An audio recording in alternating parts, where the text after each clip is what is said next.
siang. Assalamualaikum warahmatullahi wabarakatuh. Waalaikumsalam warahmatullahi wabarakatuh. Selamat siang murid-murid. Siang, Bu. Bagaimana kabarnya hari ini? Baik. Alhamdulillah kalau baik. Di sini ada yang nggak masuk nggak? Masuk semua. Alhamdulillah. Semoga masuk terus sampai semester genap ya. Kan ini semester ganjil. Ada yang tahu hari ini Ibu mau menjelaskan tentang apa? Peran sosial dalam pemanfaatan sumber daya alam dan manusia. Kemarin kan Ibu udah menjelaskan SDA dan SDM. Sekarang Ibu akan menjelaskan kedua-duanya dan melanjutkan tentang peran lembaga sosial dalam pemanfaatan sumber daya alam dan manusia. Untuk tujuan pembelajarannya bisa kalian lihat sendiri. Nah, ada yang tahu lembaga sosial itu apa? Kecuali yang ada di Ibu sudah jelaskan di PPT ini. Lembaga yang mengatur di lingkungan masyarakat. Ya, bagus. Ada lagi bisa nambahin? Hubungan yang mengatur hubungan antar manusia. Nah, betul sekali yang kalian katakan bahwa lembaga sosial itu merupakan keseluruhan dari sistem norma yang terbentuk berdasarkan tujuan dan fungsi tertentu dalam masyarakat.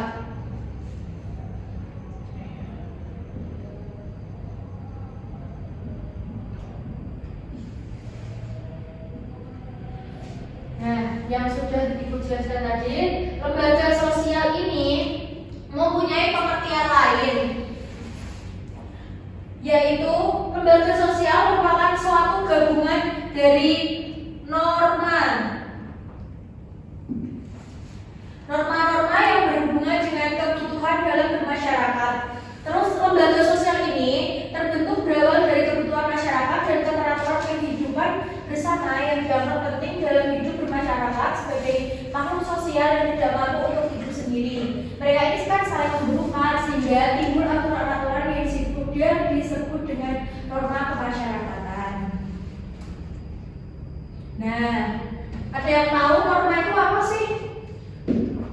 Norma, Aturan. nah, aturan. Terus, ada yang tahu? Nilai. Terus selanjutnya itu ada sikap.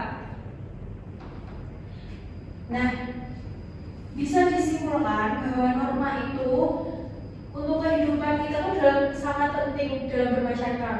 Bayangin jika kalian tidak punya norma dalam kehidupan bermasyarakat, pasti kalian akan dianggap jelek oleh orang. Betul atau tidak? Betul. Nah, selanjutnya ada peningkatan norma, yaitu yang pertama itu cara. Cara itu penyimpangan dalam norma tidak mendapatkan hukuman berat, akan tetapi hanya sekedar celaan. Contohnya cara berpakaian.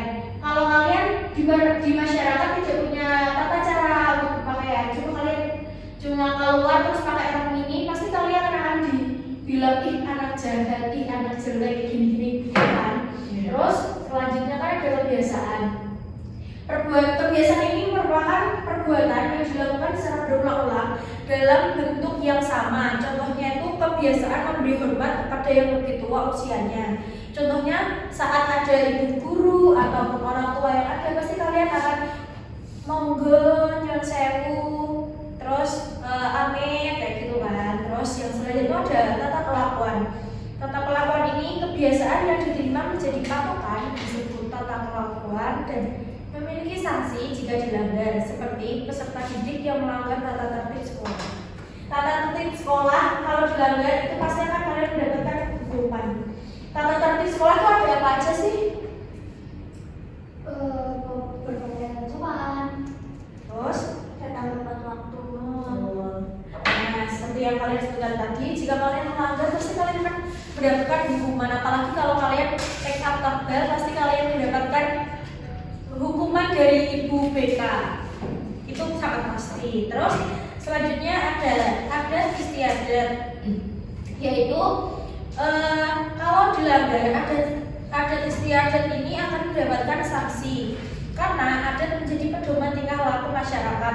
Coba sebutin adat istiadat, contoh adat istiadat itu apa aja? Ada yang tahu nggak? Contoh adat istiadat itu apa aja? Kitoni.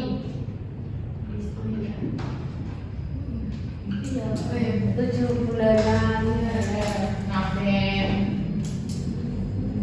7 bulan. ziarah kubur. Ngaben. Nah, seperti yang kalian tadi sebutkan bahwa dari 7 bulanan dikawin ngaben itu merupakan adat istiadat yang tidak bisa hilang atau bisa digantikan oleh adat istiadat yang lain atau cara-cara terbaru untuk melakukan adat istiadat tersebut. Terus dengan demikian manusia ini makhluk sosial ya, individunya itu saling berinteraksi untuk memenuhi kebutuhannya. Oleh karena itu diperlukannya sesuatu yang dapat mengatur perilaku dan memenuhi kebutuhan hidup di masyarakat. Sesuatu yang dapat mengatur perilaku tersebut ialah lembaga sosial. Nah, selanjutnya ada peran lembaga sosial dan pemanfaatan sumber daya alam. Sebagai masyarakat, kita masih memiliki lahan yang luas untuk menjadi sumber utama di kehidupan kita sendiri. Contohnya tuh ada masyarakat Baduy. Kalian tahu kan masyarakat Baduy itu? Tahu. Nah, masyarakat Baduy sendiri ini bisa menjadi contoh untuk kita, yaitu contoh peran lembaga sosial dalam pemanfaatan sumber daya alam melalui aturan adat yang melanggar penggunaan alat dan bahan kimia modern sehingga lahan tetap lestari. Karena di Baduy sendiri, masyarakat Baduy menolak untuk menggunakan pupuk-pupuk non-organik. Mereka memilih menggunakan pupuk-pupuk yang masih organik, yaitu seperti kayak menggunakan dari kotoran hewan kayak gitu. Terus pemanfaatan sumber daya juga dipengaruhi oleh berbagai lembaga sosial. Keluarga menerapkan kebiasaan penggunaan SDA secara bijak. Terus agama mengajarkan keseimbangan manusia dan alam. Selanjutnya itu ada lembaga ekonomi mengatur efisiensi penggunaan SDA, serta lembaga pendidikan meningkatkan kesadaran pelestarian lingkungan, dan lembaga politik membuat aturan untuk melindungi SDA dan eksploitasi berlebihan. Nah, selanjutnya itu ada peranan lembaga sosial dalam pemanfaatan sumber daya manusia. Yang sudah Ibu sebutkan tadi kan lembaga sosial itu ada dari pendidikan, agama, terus ekonomi, politik, dan lain-lain. Nah, dari ini semua memiliki peranan sosial, peranan tersendiri untuk sumber daya manusia ini, yaitu dari lembaga pendidikannya sendiri itu berperan penting dalam membentuk keterampilan, pengetahuan, serta kualitas sumber daya manusia. Dan itu tidak hanya terbatas pada sekolah saja, karena pendidikan ini dapat terjadi di keluarga, sekolah, dan masyarakat. Terus dalam pemanfaatan sumber daya manusia ini sendiri, lembaga sosial memiliki peran besar karena contohnya itu keluarga menjadi tempat sosialisasi pertama dan penanaman nilai. Terus agama membentuk ketertiban serta kekuatan rohani. Nah, selanjutnya itu ada lembaga ekonomi mengatur pemenuhan kebutuhan masyarakat, dan nah yang ini yang terpenting lembaga pendidikan meningkatkan kemampuan dan perilaku melalui proses belajar, sementara lembaga politik mengatur kekuasaan dan tata tertib demi terciptanya kehidupan masyarakat yang teratur. Nah, dari ini kalian bisa pahami nggak kenapa kok lembaga sosial ini perannya kok sangat penting ya untuk pemanfaatan sumber daya alam dan sumber daya manusia? Ada yang tahu kan? Tadi kan sudah dijelaskan. Kenapa sih? Karena ini sangat penting banget buat kita. Terus norma-norma dalam kehidupan tuh kok penting banget buat kita. Itu tujuannya buat apa sih? Supaya masyarakat itu tertata dengan lembaga sosial itu. Sehingga nanti kayak sumber daya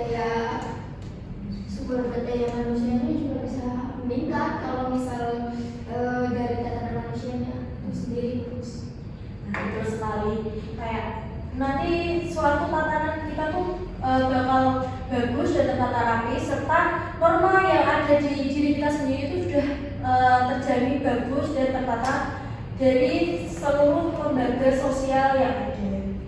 Nah, selanjutnya kan Ibu sudah menjelaskan, sekarang Ibu akan membagikan soal mandiri. Kalian bisa tulis di kertas, nanti dikumpulkan ya. Ibu kasih waktu berapa menit? 5. Ibu tidak punya kertas. Tidak punya kertas. Aku punya Tepatnya tidak punya pulpen. Ini baru Bu.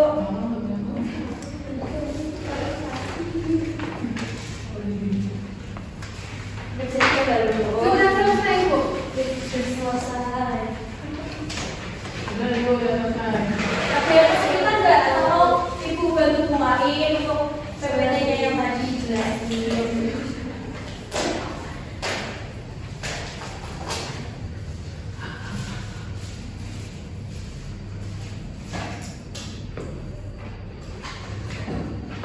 Sudah semuanya? Sudah, Bu.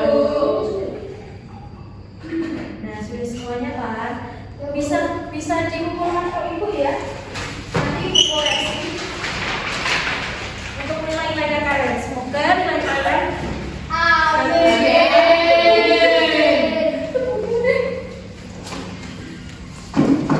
Nah, pembelajaran Ibu kan sudah selesai. Sekarang ada yang bisa bantu Ibu untuk kesimpulan materi pada hari ini nggak?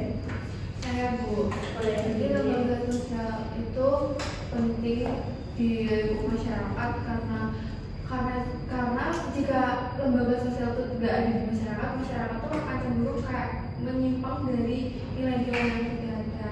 Nah, betul sekali. Menambahi dari Mbak Kiki, lembaga sosial ini merupakan sistem norma yang terbentuk untuk menjaga keteraturan hidup seseorang atau di hidup kita di masyarakat, dan serta untuk memenuhi segala berbagai kebutuhan manusia sebagai makhluk sosial. Dan norma-norma itu ada 4 tadi ya, ada cara, terus ada kelakuan, adat istiadat, dan kebiasaan. Terus dari keempat norma ini untuk pedoman hidup kita, kalian harus menerapkan 4 norma ini karena itu sangat berperan penting dalam kehidupan bermasyarakat kalian. Nah, sekarang kan pembelajaran itu sudah selesai. Adakah ada yang mau menanyakan materi untuk hari ini? Belum ada Bu. Kalau belum ada, baik Ibu tutup aja ya. Ya. Tadi kan Ibu lupa untuk berdoa. Sekarang kita tutup dengan berdoa. Salah satu bisa memimpin. Mbak Lulu. Oke, sebelum mengakhiri pembelajaran hari ini, marilah kita berdoa bersama-sama. Berdoa dimulai. Berdoa selesai. Nah, terima kasih untuk anak-anak.